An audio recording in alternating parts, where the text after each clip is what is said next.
Oi! Hoje nós vamos falar sobre Magnolia Parks, este livro que me prometeram ser a mesma vibe de Gossip Girl, aquela coisa, e acho que não existe um insulto maior a Gossip Girl do que esse, porque simplesmente, gente, Magnolia Parks foi uma bomba e talvez a pior bomba deste ano, tá? Foi um livro que eu fiquei muito surpresa de sequer ter sido escrito, editado, publicado e ter pessoas que fizeram realmente propaganda desse livro. Eu lembro que na época que lançou, esse livro foi um hype. Só se falava nesse livro, principalmente no TikTok, né? Claro que tinha que ser no TikTok, mas eu vi muitas influencers grandes postando sobre esse livro, falando muito bem. Hoje eu fico na dúvida se foi por puro merchan, pura publi, ou se foi realmente por um gosto. Se foi por gosto, a gente até entende, né? Mas assim, cara, não tem como, gente, você fazer uma publicidade de um livro desse, porque esse livro não tem um A que salve, não tem uma pontinha boa. E eu digo isso com um pesar no coração, porque eu comprei esse livro na Bienal de 2023. Eu lembro que eu fiquei alucinada por esse livro e eu demorei muito tempo pra ler. E eu fico pensando, tipo, cara, era melhor não ter gastado meu dinheiro com esse livro, era melhor nem ter perdido meu tempo com esse livro também. Mas perdi os dois, né? Perdi dinheiro, perdi tempo e agora eu tô meio incrédula realmente com esse livro. Eu tô incrédula com as nuances desse livro ou com a falta dela, né? Porque esse livro, particularmente falando, foi muito sem pé nem cabeça. Eu senti que a história não tem lé com cré. É só um bando de gente fútil com problema de gente fútil. Os problemas, eles não são explorados, sabe? Nós temos a Magnolia,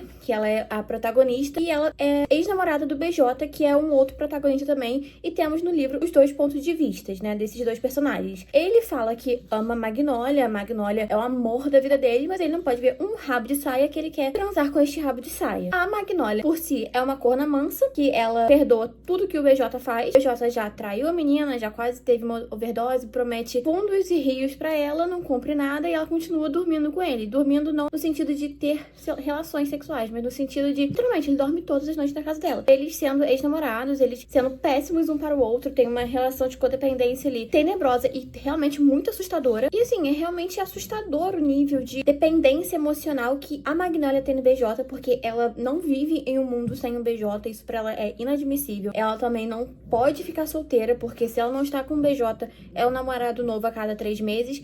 E o fator principal da Magnolia é que ela não é como as outras garotas, tá? Ela é filha de um produtor musical, que ele é super famoso, ela conhece muitas pessoas famosas também, ela é da alta sociedade ali de Londres, se eu não me engano, e ela gosta sempre de falar de roupa. Se aparece um personagem em cena, ela vai detalhar todas as roupas que essa pessoa tá usando. Ai, é uma Mimil de coleção tal, com tecido daquilo, feito de tal jeito. Então, tipo assim, cara, chega um momento do livro que isso é tipo, foda-se, sabe? A princípio, né, quando tiveram essas primeiras referências, eu tava tipo assim, nossa, super legal, super Miu Miu Girls. É uma vibe meio Gossip Girl mesmo, citar as marcas, mas no início do livro, quando estamos sendo introduzidos, né, a esses personagens, a gente acha legal porque, tipo, é uma característica da Magnolia, reconhecer as roupas. Mas isso ficar se estendendo até o final do livro, meu Deus do céu, chato pra cacete, tá? E essa coisa da Magnolia também não conseguir ficar solteira, ela ter que ter um namorado, mas ela, nunca transou com outro cara. E o que tem também na Magnolia, né? Porque todos os homens dali do ciclo de amizade deles são apaixonados por ela, já teve alguma coisa. Ai, gente, tipo assim, chato, forçado. E isso foi uma coisa que não me pegou, realmente não me pegou. Sabe, não era nem pela Magnolia em si, mas era uma forçação tão grande, sabe? E ficava no livro inteiro reforçando que o BJ tinha traído a Magnolia, que a Magnolia cismou que foi com tal pessoa, e ele falava que não foi, mas que não quer contar. Nisso, gente, que ele fala que não vai contar quem foi, você já mata em segundos quem foi, e tem a confirmação no final do livro, que aí dá um gancho para um segundo livro. Eu não sei quantos livros são. Intrínseca, pelo amor de Deus, não perca seu tempo, porque isso aqui é bomba, isso aqui é radioativo, tá? Isso aqui é perigoso. E realmente é um livro que ele poderia ser feito de uma forma melhor. E quando tem essa comparação, né, com Gossip Girl e tudo mais, eu entendo que é sobre essas pessoas da alta sociedade, né, esses adolescentes que têm problemas, que poderiam ter problemas sérios se fossem bem desenvolvidos, né? O BJ, por exemplo, ele tem vício em droga, né? Ele cheira cocaína pra caramba e ele já teve uma overdose. Então, assim, é uma coisa que poderia ser levada a sério. Só que é feita de uma forma tão banal que eu sinto que eu tô lendo um livro que mistura euforia com Gossip Girl, só que, tipo assim, de uma maneira muito mal feita. É uma coisa que realmente me deixa muito boba. E depois começa a criar um triângulo amoroso ali com a Magnolia, um outro cara que eu já já esqueci o nome e eu tava gostando super dele. E eu já esqueci o nome dele, de tão banal que foi. E o BJ. Sendo que, tipo assim, acho que é Tom, né, o nome do cara. A Magnolia começa a entrar nesse relacionamento de fachada com esse cara. Ele também topa porque ele também tem um envolvimento com uma outra pessoa do passado dele, que é uma situação super complicadíssima também. E as coisas vão começando a ficar interessantes. Você acha que a Magnolia finalmente vai, tipo assim, realmente ter aquela dúvida do ai, por quem que eu tô apaixonada, pra quem que eu vou dar uma chance. Isso nunca acontece, ela nunca fica em dúvida, é sempre o BJ. Eu acho que isso que fica chato, sabe? Porque não tem a dúvida, não tem o peso. Eu, pelo menos, não senti isso, porque no momento que ela tá com o Tom, ela sempre pensa no BJ. E quando ela tá com o BJ, ela também está pensando no BJ. Então, assim, por mais que ela sinta um pouco de ciúme do Tom, ela tem um apreço por ele, ela não tem dúvida. Pra ela é o BJ e ponto, acabou. Ela sempre fala isso no livro, que sempre vai ser ele. E isso é uma coisa que me estressa. Me estressa demais, porque, sabe? Então pra que botou esse menino, gente? Nesse livro todo, pra que criou isso? E a história dele também é muito mais interessante, né? Que o Tom, ele é apaixonado na ex-esposa do irmão que faleceu. Tipo, cara, é uma coisa de fundo legal também, que poderia ser uma coisa ali. A Magnolia também tem os problemas familiares, que é feito tudo de uma forma muito risível, é feito de uma forma muito sem lé com cré. Ela tem esse pai que é produtor, e esse pai está traindo a mãe dela com a babá dela. Tipo, ela já tem, sei lá quantos anos, ela já é uma adolescente bem grandinha, e tem uma babá ainda. Acho que ele já tem, acho que ela tem 20, né, se eu não me engano, e eu acho que o BJ tem 25. Não, ela tem 22 anos, olha só, ela tem 22 anos e o BJ tem 25.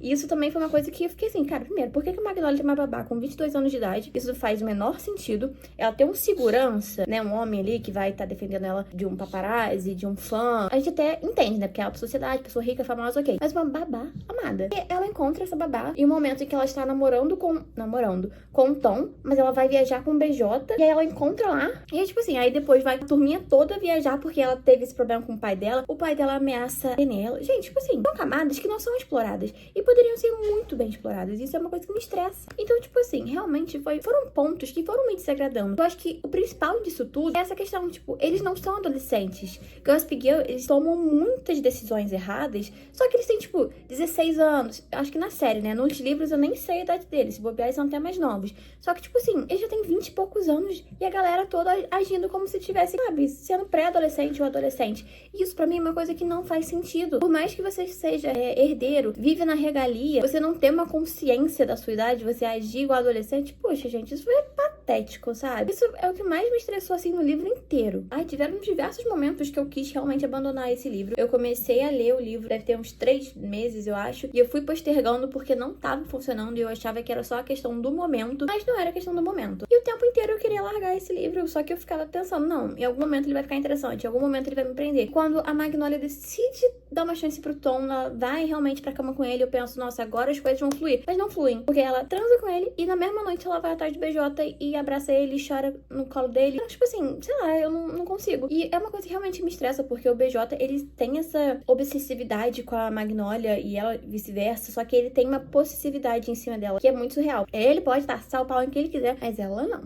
Ela não pode ficar com ninguém, porque senão ele surta, ele chora, ele se droga, ele arruma confusão. Sendo que, tipo assim, amigo, você tem 25 anos, será que você não tem que começar a repensar suas atitudes? Será? Então, eu não sei, foi um livro que realmente, tipo, não tem lé concreto. E tem acontecimentos que, se fossem mais aprofundados, poderia realmente ser um livro mais legal, poderia ser um livro sobre gatilho, né, sobre essas coisas assim. Poderia ser um livro melhor, um livro de alerta, né, sobre o que se passa na adolescência, como lidar com essas relações conturbadas, que isso, que aquilo. Só que eu não consegui ver nada, gente, eu não consegui ver nada disso, só foi um monte de livro de problemas que começavam em uma página e na página seguinte já não existiam mais, e nunca mais era mencionado em forma alguma. Então, assim, pra quê? Eu pergunto, para que esse livro foi feito, afinal? Porque eu não consigo me imaginar lendo outro livro pra ter um desfecho do primeiro, porque aqui realmente não faz sentido, não tem porquê. Então, isso foi uma coisa que eu fiquei pensativa. E a escrita, assim, eu não gostei também, eu achei muito chato, eu achei que se estende demais, principalmente nesses momentos que a Magnolia fica falando sobre a roupa de personagem, sobre isso e aquilo. Tipo assim, cara, eu tô pouco me fudendo pra que roupa essa pessoa tá usando, sabe? Não acrescenta em nada na história. Se acrescentasse, se tivesse um porquê ali, uma coisa, mas não tem. E são várias páginas disso, vários momentos, o livro inteiro. Sinceramente, gente, eu tô meio assim, meio incrédula que esse livro realmente foi lançado, que ele teve esse hype, e eu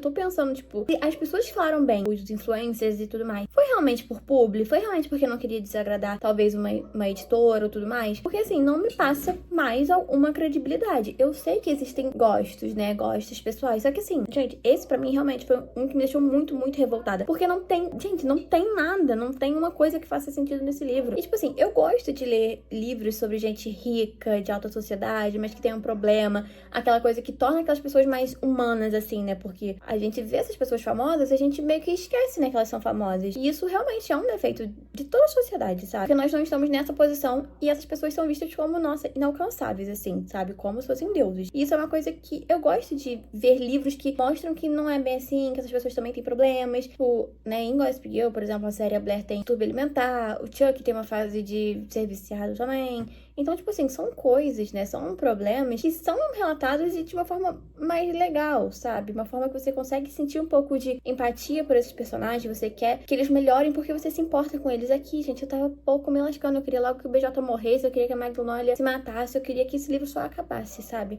A todo custo, porque realmente não acontecia. Não acontecia nada de impactante, nada que me pensasse, tipo, nossa, agora o livro me prendeu. Quando teve uma mini reviravolta que eu pensei, agora o livro vai ficar bom, lá pra página 200 e pouco, foi só coisa de um parágrafo e se perdeu. Então, assim, não vale a leitura, não vale seu tempo, não vale seu dinheiro. Ah, Intrínseca, me desculpe, mas esse livro realmente, gente, não dá. Esse livro realmente não dá, não desce. Eu não sei, eu tô realmente, assim, bem chocada que esse livro sequer existe, que esse livro sequer foi publicado. Mas é isso, gente. Até o próximo vídeo. Tchau!